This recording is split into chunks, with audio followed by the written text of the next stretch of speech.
हरे कृष्णा सभी डिवोटीज को। आपका श्रीमद् भागवतम के सेशन में सभी भक्तों का स्वागत है। तो आज हम श्रीमद् भागवतम का चैप्टर कैंटो 2 चैप्टर 10 के 3 वर्सेस करेंगे 41 to 43।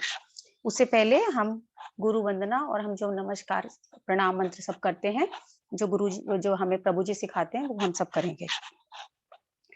ओम अज्ञानतिमिरान्धस्य ज्ञानाञ्जनशलाकया चक्षुरुन्मीलितं येन तस्मै श्रीगुरुवे नमः। श्रीचैतन्यमनोभीष्टं स्थापितं येन भूतले स्वयं रूपा कदा मह्यं ददान्ति स्वपदान्तिकं।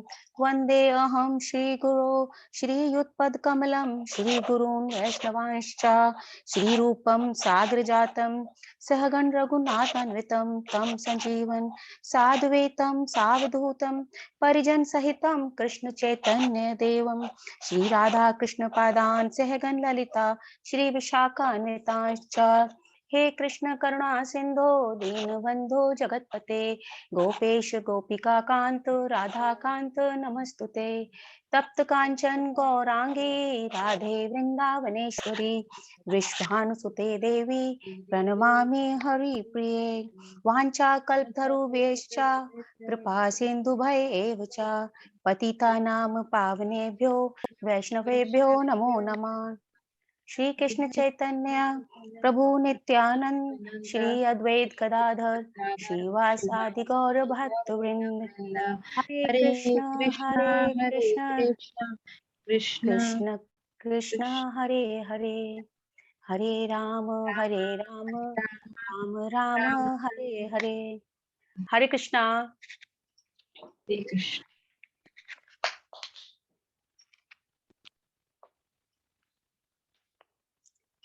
आज हमें पता है कि आज हमारा श्रील प्रभुपाद जी का तिरुभाव दिवस भी है, और वैसे भी हम उनका प्रणाम मंत्र तो बोलते ही हैं।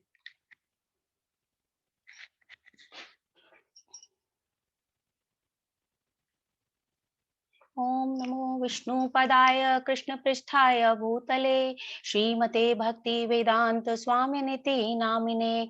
नमस्ते सरस्वती देवे गौरवाणी प्रचारिणे निर्विशेष शून्यवादी पाश्चात्य देश तारणे। श्रील प्रभुपाद की जय। Verse 41 canto 2 chapter 10 verse 41 shloka 41 हम लोग पढ़ेंगे। तो आप लोग भी अगर सब पीछे पढ़ना चाहते हैं तो पीछे पीछे श्लोका को दोहरा सकते हैं। सत्वं रजतमा इति तिस्त्रीणि नारकः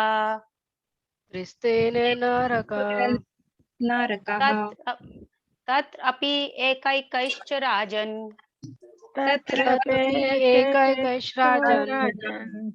भिदन्ते गत्या त्रिधा।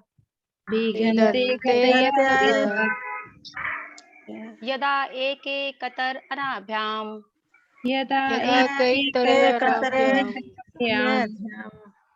स्वभावा उपहन्यते।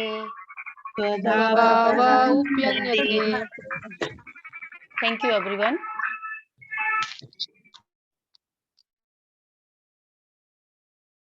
माता जी आप म्यूट हो।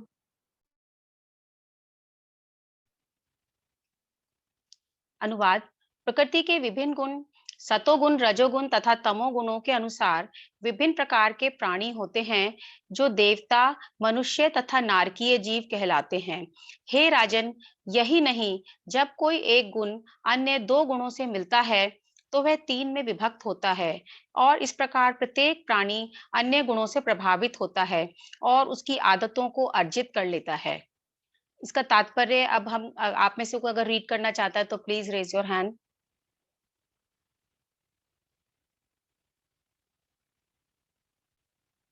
माता जी मैं पढ़ लेती हूँ। ठीक है माता जी, आपका गला ठीक नहीं है तो मैं पढ़ लेती हूँ माता जी। इट्स ओके, पढ़ लेती हूँ, फाइन। थैंक यू माता जी। ओके। हरे कृष्णा।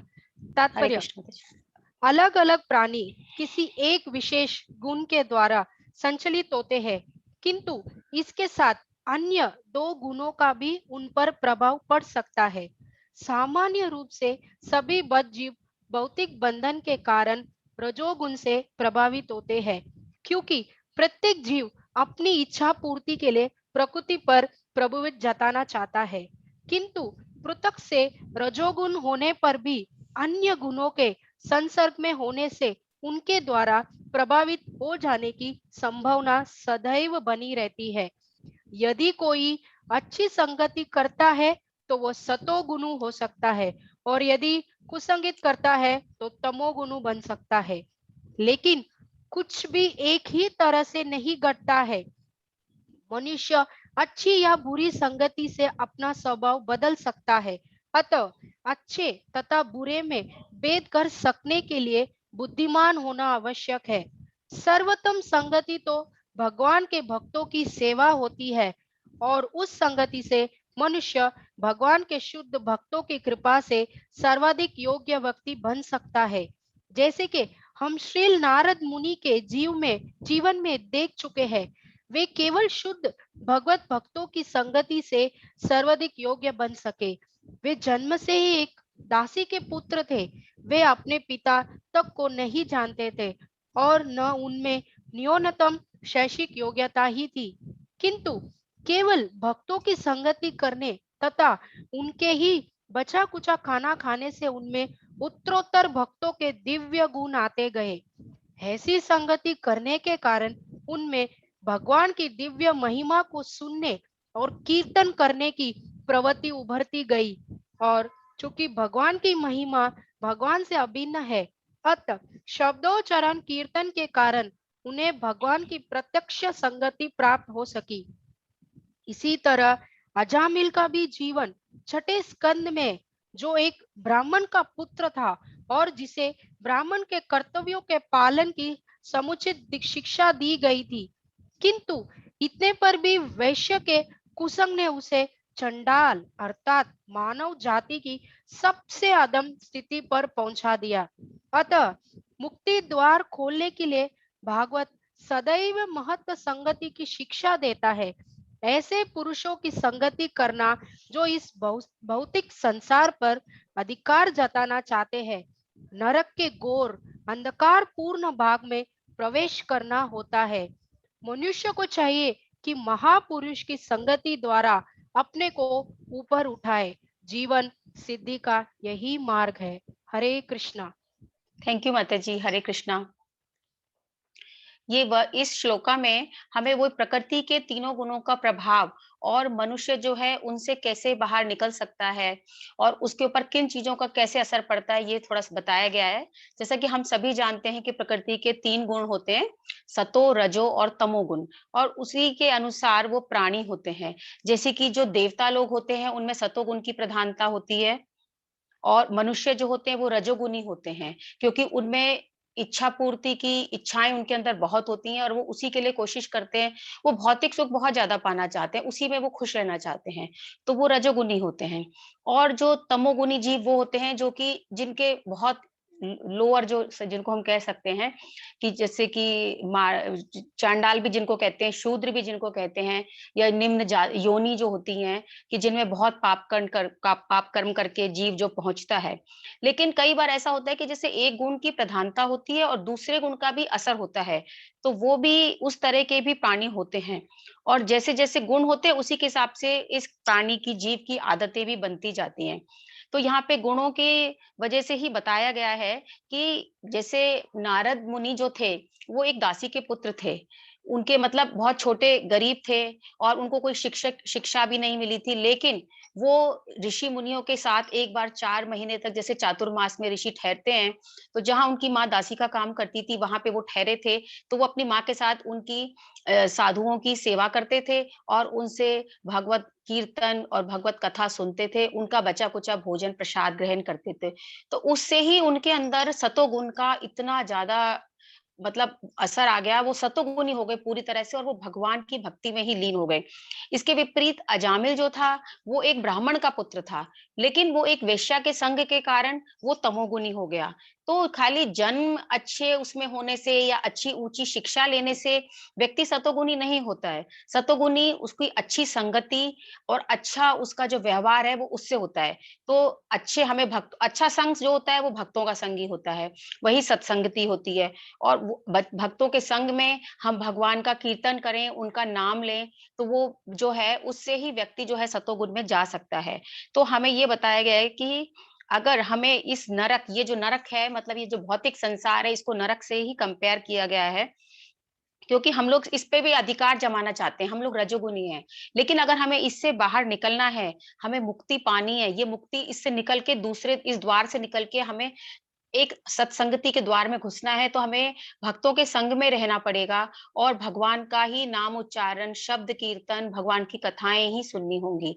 तभी हमारा मन जो है शुद्ध होगा और हमारे अंदर सतोगुण का जो प्रभाव है वो आएगा।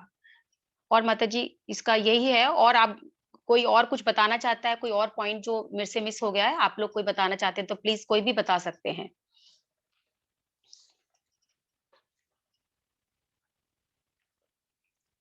नेक्स्ट वर्स फिर कौन पढ़ना चाहता है? ठीक है, नेक्स्ट वर्स कौन? गायत्री पालीवाल माता जी। ठीक है माता जी, आप पढ़िए नेक्स्ट वर्स। हरे कृष्ण माता जी। हरे कृष्ण माता जी। स एव इदं जगद्धाता भगवान धर्म रूप धरक धरक पुष्णाति स्थापयन् विश्वं तिर्यक नर सुर आदिभ्यः। प्रभुपाद जी के द्वारा अनुवाद। वे श्री भगवान ब्रह्मांड में सबके पालक रूप में सृष्टि की स्थापना करने के पश्चात विभिन्न अवतारों में प्रकट होते हैं और मनुष्यों, अमानवों तथा देवताओं में से समस्त बद्ध जीवों का उद्धार करते हैं। प्रभुपाद जी के द्वारा तात्पर्य। पूर्ण पुरुषोत्तम भगवान श्री विष्णु जीवों के विभिन्न समाजों में उनको माया के चुंगल से उबारने हेतु अवतरित होते हैं और श्री भगवान के ऐसे कार्यकलाप केवल मानव समाज तक ही सीमित नहीं रहते।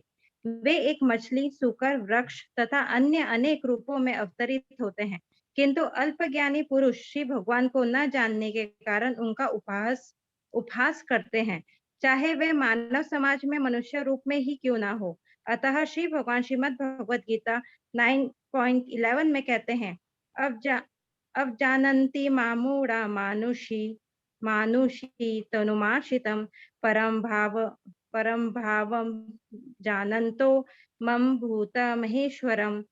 जैसा कि हम पिछले श्लोकों में बता चुके हैं, निष्कर्ष यह निकलता है कि श्री भगवान कभी भी भौतिक सृष्टि की उत्पत्ति नहीं बनते। उनकी दिव्य स्थिति सदैव अपरिवर्तित रहती है। विज्ञान तथा आनंद के शाश्वत रूप हैं और अपनी विभिन्न शक्तियों द्वारा अपनी सर्वशक्तिमय इच्छा की पूर्ति करते हैं। इस प्रकार वे अपने किसी कार्य के फल को नहीं भोगते। वे कार्य कारण की ऐसी सभी अवधारणाओं से परे हैं। यदि वे भौतिक जगत में दिखते भी हैं, तो यह प्रदर्शन केवल उनकी अंतरंगी शक्तियों का होता है, क्योंकि वे इस भौतिक जगत की अच्छी बुरी अवधारणाओं से ऊपर है। इस भौतिक जगत में मछली या सूकर को मनुष्य से निम्न माना जा सकता है, किंतु जब श्री भगवान मछली या सूकर रूप में प्रकट होते हैं, तब वे भौतिक दृष्टि से इनमें से एक भी नहीं होते। यह उनकी अहेतु की कृपा है कि वे प्रत्येक समाज तथा योनि में प्रकट होते हैं, किंतु उन्हें उनमें से एक कभी नहीं मानना चाहिए। भौतिक संसार की अवधारणाएं जैसे अच्छे या बुरे, निम्न तथा उच्च, महत्वपूर्ण तथा नगण्य जैसी धारणाएं भौतिक शक्ति के अनुसार अनुमान पर आधारित होती है और परमेश्वर ऐसी सभी अवधारणाओं से परे होते हैं। परम भावम शब्द अर्थात दिव्य स्वभाव की तुलना कभी भी भौतिक धारणा से नहीं हो सकती। हमें यह भूलना नहीं चाहिए कि सर्वशक्तिमान श्री भगवान की शक्तियां सदैव एक सी रहती है, कभी घटती नहीं, केवल इसलिए कि श्री भगवान निम्न पशुओं का रूप धारण करते हैं। भगवान श्री राम, भगवान श्री कृष्ण तथा मछली सूक्ष्म रूप में उनके अवतारों में कोई अंतर नहीं होता। वे सर्वव्यापी होने के साथ ही साथ किसी एक तथा प्रत्येक स्थान में स्थानीय भी होते हैं, किंतु कम बुद्धि वाला मूढ़ मनुष्य श्री भगवान के परम भावम के अभाव में यह नहीं समझ पाता है कि श्री भगवान ने किस प्रकार मछली या मनुष्य का रूप धारण किया हुआ होगा। हर व्यक्ति अपने ज्ञान के मापदंड के अनुसार प्रत्येक वस्तु की तुलना करता है। जैसे कोई कूप मंडूक समुद्र को कुएं के समान समझता है। कूप मंडूक कभी समुद्र के विषय में सोच भी नहीं पाता, और जब ऐसे मेंढक को समुद्र की विशालता की जानकारी दी जाती है तो उसकी बुद्धि में यही सोचता है कि समुद्र कुएं से थोड़ा ही बड़ा होगा। इस तरह जो ईश्वर के दिव्य विज्ञान को नहीं जानता, वह मुश्किल से समझ पाता है कि भगवान श्री विष्णु किस प्रकार जीवों के प्रत्येक समाज में समान रूप से प्रकट होते हैं। हरे कृष्णा। हरे कृष्णा। थैंक यू माता जी। ये इस श्लोका में भगवान के बारे में बताया गया है कि भगवान जो है कैसे सृष्टि की पहले उत्पत्ति करते हैं, फिर उसका पालन करते हैं और उसका संहार करते हैं, और कैसे वो विभिन्न अवतारों में आके जो मनुष्य है या और बद्ध जीव हैं उनका उद्धार करते हैं। तो जैसा कि हम लोग शुरू से सुनते आए हैं कि भगवान जो है विष्णु रूप में सृष्टि की उत्पत्ति करते हैं, और फिर ब्रह्मा जो है उत्पत्ति करते हैं, विष्णु पालन करते हैं, और शिव जो है रुद्र जो है वो संहार करते हैं। लेकिन वो जो ब्रह्मा, विष्णु और रुद्र जो है वो भी भगवान से ही भगवान के द्वारा ही उत्पन्न किए गए हैं। तो एक तरह से जो इस सृष्टि की जो रचना है, उत्पत्ति है और पालन है और इसका जो संहार है, वो भगवान ही अपने अलग अलग रूपों में आके करते हैं। लेकिन जो और भगवान जो है अलग अलग अवतार लेते हैं, जैसे कि उन्होंने मत्स्य अवतार भी लिया, वराह अवतार भी लिया। तो लेकिन हम अवतार तो वो लेते हैं, लेकिन वो फिर भी वो दिव्य हैं। वो हमारे जैसा शरीर नहीं हो सकता। अगर वो किसी मनुष्य रूप में अगर अवतार लेके भी आते हैं तो उनमें और हम में बहुत फर्क है। हमारा भौतिक शरीर है, भौतिक बुद्धि है, हमारी भौतिक सोच है, लेकिन भगवान का शरीर भौतिक नहीं है, वो दिव्य है। भगवान के जो बॉडी पार्ट्स हैं वो दिव्य हैं। वो जैसे हमने कि पढ़ा था ईशोपनिषद में भी कि वो अपने बॉडी के किसी भी पार्ट से कोई भी काम कर सकते हैं। जैसे हम सिर्फ आंखों से ही देख सकते हैं, लेकिन अगर वो चाहें तो अपने हाथों से भी देख सकते हैं। तो वो किसी भी अवतार में आए, वो किसी भी योनि में आए, निम्न योनि में भी आए, लेकिन उनके गुण, स्वभाव, उनका रूप वो सब दिव्य होता है। लेकिन जो अल्पज्ञानी पुरुष होते हैं, अल्पज्ञानी मनुष्य होते हैं, भगवत गीता में बताया गया है कि भगवान कहते हैं कि वो लोग ये नहीं समझते।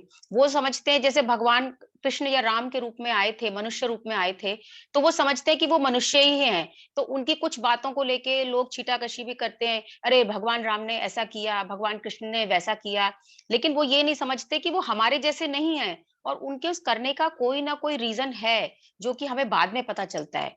लेकिन कुछ लोग जो होते हैं वो भगवान की इन चीजों को हंसी मजाक में लेते हैं, और वो करना जो है वो सबसे गलत है।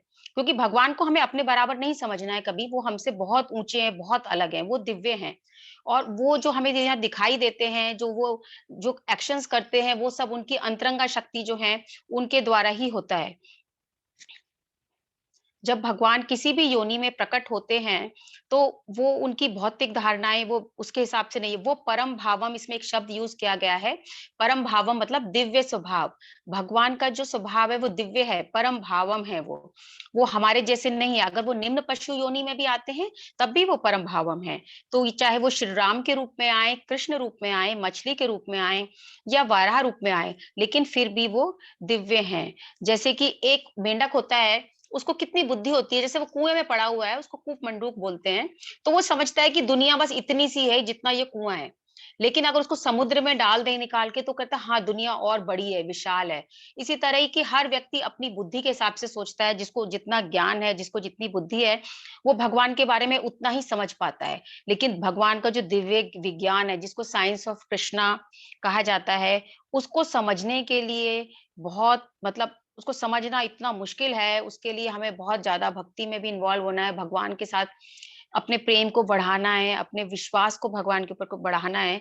तभी हम जाके ये समझ पाते हैं कि भगवान कैसे ही सभी जीवों में समान रूप से, सभी योनियों में समान रूप से कैसे प्रकट हो सकते हैं, और कैसे वो सृष्टि को उत्पन्न करते हैं, कैसे उसका पालन करते हैं, और अंत में कैसे उसका संहार कर देते हैं।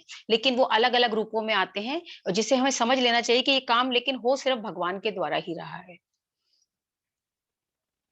आप लोगों में से कोई बताना चाहेगा? मेरे को मतलब मैंने ठीक आपको एक्सप्लेन किया है, या आप कुछ और कोई अगर बताना चाहते तो प्लीज।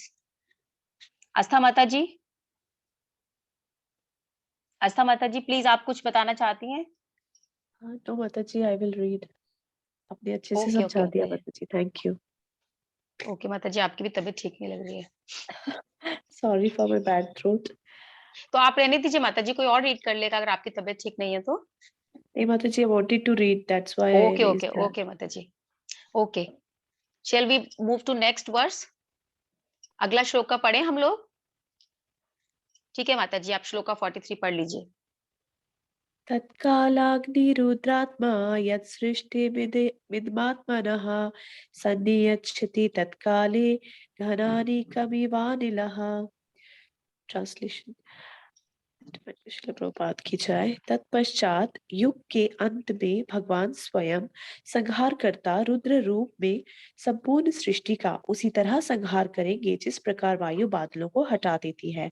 तात्पर्य, इस सृष्टि की उपमा उचित रूप से बादलों से की गई है। बादल आकाश में उत्पन्न किए जाते हैं या स्थित रहते हैं, और जब उन्हें अस्त व्यस्त किया जाता है तो वे उसी आकाश में अनदिखे रहते हैं। इसी प्रकार ये सारी सृष्टि पूर्ण पुरुषोत्तम भगवान द्वारा अपने ब्रह्मा रूप में रची जाती है। उन्हीं के द्वारा विष्णु विष्णु रूप में पालित होती है और यथा समय रुद्र रूप में विनष्ट कर दी जाती है। भगवत गीता 8.19-20 में यह सृष्टि, इसका पालन तथा संहार अच्छे ढंग से व्याख्यात हुए हैं।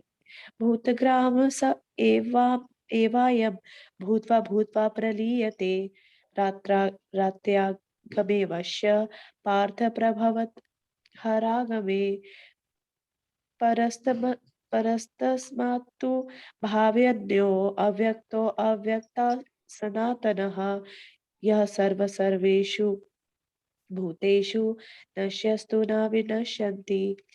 इस जगत का स्वभाव है कि पहले अच्छे ढंग से इसकी उत्पत्ति होती है, फिर यह अच्छी तरह विकसित होता है और अनेक वर्षों तक बड़े से बड़े गणितज्ञ की गणना से परे स्थित रहता है, और फिर ब्रह्मा जी की रात्रि के समय बिना किसी अवरोध के इसका पुनः विनष्ट हो जाता है। ब्रह्मा की रात्रि के बीतने पर सृष्टि रूप में यह पुनः प्रकट होकर पुनः पालन तथा संहार के चक्र से होकर गुजरता है। जो मूर्ख बद्ध जीव इस क्षणिक संसार को स्थायी मानता है, उसे यह बुद्धिपूर्वक सीखना चाहिए कि ऐसी सृष्टि तथा विनाश क्यों घटित होते हैं। भौतिक जगत के सकाम कर्मी परमेश्वर के भौतिक कारकों द्वारा प्रदत्त भौतिक पदार्थों तथा शक्ति से बड़े बड़े उद्योग, बड़े बड़े घराने, बड़े बड़े साम्राज्य तथा अन्य बड़ी बड़ी चीजें उत्पन्न करने के लिए अत्यंत उत्सुक रहते हैं। बद्ध जीव इन साधनों से तथा मूल्यवान शक्ति से उत्पत्ति करके अपनी सनक तो पूरी कर लेता है, किंतु इच्छा ना होते हुए भी उसे इन सारी वस्तुओं को छोड़कर बारंबार इसी तरह उत्पत्ति करने के लिए जीवन के दूसरे पहलू में प्रविष्ट होना पड़ता है। ऐसे मूर्ख बद्ध जीवों को, जो इस क्षणिक संसार में अपनी शक्ति का अपव्यय करते हैं, भगवान आशान्वित करने के लिए सूचित करते हैं कि एक अन्य प्रकृति भी है जो बार बार सृष्टि या विनष्ट हुए बिना शाश्वत है, और यह बद्ध जीव यह समझ सकता है कि वह क्या करे और इस शक्ति का किस प्रकार सदुपयोग करे। परम इच्छा से यथा समय निश्चित रूप से नष्ट होने वाले पदार्थ में अपनी शक्ति को नष्ट करने के बजाय बद्ध जीव को चाहिए कि वे इस शक्ति को भगवान की भक्ति में लगाए, जिससे वह अन्य शाश्वत प्रकृति में जा सके, जहाँ न जन्म है, न मृत्यु, न सृष्टि और न प्रलय, परंतु वह ज्ञान से परिपूर्ण और असीमित आनंद भरा शाश्वत जीवन है। इस प्रकार इस नश्वर जगत की सृष्टि और विनाश बद्ध जीव को, जो क्षणिक वस्तुओं के प्रति आसक्त रहता है, सचेत करने के लिए ही होता है। इसका उद्देश्य बद्ध जीव को आत्म साक्षात्कार का अवसर प्रदान करना है, न कि इंद्र तृप्ति का, जो सभी सकाम कर्मियों का मूल लक्ष्य होता है। हरे कृष्णा। हरे कृष्णा। थैंक यू माता जी। माता जी। देखिए यहाँ पे इस वर्ष में जो अनुवाद में बताया गया है, तो उससे जो सृष्टि जो है उसकी जो कंपैरिजन है, उसकी जो उपमा है वो बादलों से की गई है। जैसे कि बादल आकाश में स्थित होते हैं और कभी हवा चलती है तो इधर उधर बिखर जाते हैं, दिखाई नहीं देते हैं। उसी तरह ये जो सृष्टि है वो भगवान द्वारा रची गई है, लेकिन ब्रह्मा को निमित्त बना के। भगवान ने पहले ब्रह्मा जी को जन्म दिया और ब्रह्मा जी ने फिर सृष्टि का जन्म दिया, सृष्टि का निर्माण किया। तो वो सृष्टि जो है वो पूर्ण पुरुषोत्तम भगवान द्वारा ब्रह्मा के रूप में रची गई है। फिर विष्णु के रूप में भगवान इसका पालन करते हैं और जब इसका नष्ट करने का समय होता है तब रुद्र रूप में आके इसका नाश कर दिया जाता है। भगवत गीता में जो ये श्लोक 8.19-20 में इसके बारे में बताया गया है कि जैसे ये बताया गया है कि ये जो जगत है, ये जो सृष्टि है, इसका ये नेचर होता है कि पहले ये अच्छी तरह से उत्पन्न होता है, फिर ये डेवलप होता है, इसका विकास होता है और उसके बाद कुछ समय तक ये रहता है और फिर ये समाप्त हो जाता है। और ये हमने पढ़ा था कि ब्रह्मा की जब रात्रि होती है तब इस सृष्टि का प्रलय के समय इसका समाप्ति हो जाती है और जब फिर ब्रह्मा का दिन अगला दिन स्टार्ट होता है, फिर भगवान इसकी सृष्टि की रचना करते हैं। फिर ब्रह्मा का दिन में पूरी सृष्टि चलती रहती है और रात्रि आती है, फिर इसका विनाश हो जाता है। तो इसी तरह ये संसार जो है बार बार पालन और संहार, ये साइकिल जो है चलती रहती है। लेकिन हम लोग जो बद्ध जीव हैं, जो मनुष्य हैं, हम ये समझते हैं कि ये जो है स्थायी है। एक हम इस दुनिया में आ गए हैं जन्म लेके और ये स्थायी है और हम इसमें ही पूरे अपने ऐशो आराम के साधन जुटाने में लग जाते हैं, सारी चीजें तैयारी करने में रख जाते हैं कि हमें लगता है कि शायद पता नहीं हमें यहाँ कितना लंबे समय रहना है और हम इसको अच्छी तरह कंफर्टेबल अपने लिए भी हो जाए और अपनी नेक्स्ट जनरेशन के लिए भी तैयारी कर देते हैं। लेकिन हमें ये नहीं पता कि जब किसी का भी जो भी चीज उत्पन्न होती है उसका नाश तो होना जरूरी है ही है और वही सृष्टि का है। तो हम इसमें अपनी एनर्जी को इसमें लगाते हैं, उसकी बजाय अगर हम इस शक्ति को, अपनी एनर्जी को भगवान की भक्ति में लगाएं तो हमें बार बार ये सब चीजें इकट्ठी करने, बार बार ये चीजों का फिर छोड़ना, फिर वापस जन्म लेके आना, फिर सब इकट्ठा करना, फिर छोड़ना। तो इसमें हम आने जाने में जो लगे हुए हैं, इस चक्र में जो लगे हुए हैं, इससे अगर हम निकलना चाहते हैं, अगर हम शाश्वत सुख भगवान के संग का भोगना चाहते हैं, अगर हम भगवान के धाम का सुख भोगना चाहते हैं, वहां के दर्शन करना चाहते हैं, अगर हम भागवतों का, महाभागवतों का संग चाहते हैं, तो हमें भगवान की भक्ति में लगना पड़ेगा। अपनी जो शक्ति है, अपनी जो इच्छाएं हैं, उसको भगवान की भक्ति में ही हमें लगाना पड़ेगा। अगर हम उसमें लगाएंगे तो हमें जो इन जो जो भौतिक वस्तुओं के प्रति जो हमारी आसक्ति है वो धीरे धीरे खत्म हो जाएगी और हमारी आसक्ति जो है सिर्फ भगवान के चरण कमलों में होगी। और इस तरह से हमें ये पता चलेगा आत्म साक्षात्कार मतलब हम कौन हैं और हमारा परमात्मा के साथ क्या संबंध है और जिसके लिए ही हमें ये मनुष्य जीवन जो मिला हुआ है। और ये इस मनुष्य जीवन हमें इसलिए नहीं मिला कि हम सब फैसिलिटीज को, सारी चीजों को इकट्ठा करें, फिर सब लग्जरीज को इकट्ठा करें, सब एंजॉय करें और फिर उसके बाद एक दिन मर जाएं और चले जाएं, ऐसे ही बस खा पी के सब छोड़ के चले जाएं। हमें ये इसलिए मिला है कि हम समझें कि हम कौन हैं, यहाँ क्यों आए हैं और हमारा परमात्मा के साथ क्या संबंध है और हमें वो संबंध को दोबारा कैसे रिवाइव करना है, कैसे वापस करना है।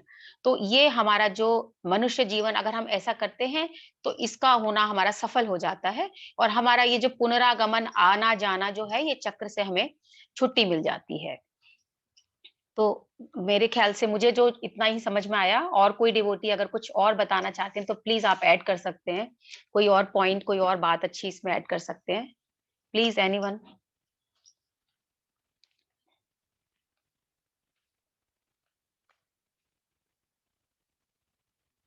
आस्था माता जी, आप प्लीज कुछ ऐड करेंगे? No, Mataji, you explained very nicely. Thank you. Okay माता जी। और एनीवन, कोई कुछ क्वेश्चन है या कोई कुछ बताना चाहता है तो प्लीज बता सकते हैं, क्योंकि मैं भी आप जैसी ही हूँ, मुझे भी बहुत ज्यादा कुछ नहीं पता है। बस पढ़ के ही मैं थोड़ा सा समझने की कोशिश कर रही हूँ और ज्यादा मेरे को भी नहीं पता है।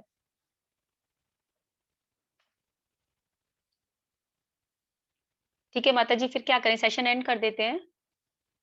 ओके, नरसिंह मंत्र का जप करके we'll end the session. Is that fine? ठीक है ओके माता जी, ओके। नरसिंह मंत्र आपके पास है? Let me check 1 minute. I'll share this thing screen just a minute. Okay okay, मैं भी देखती हूँ।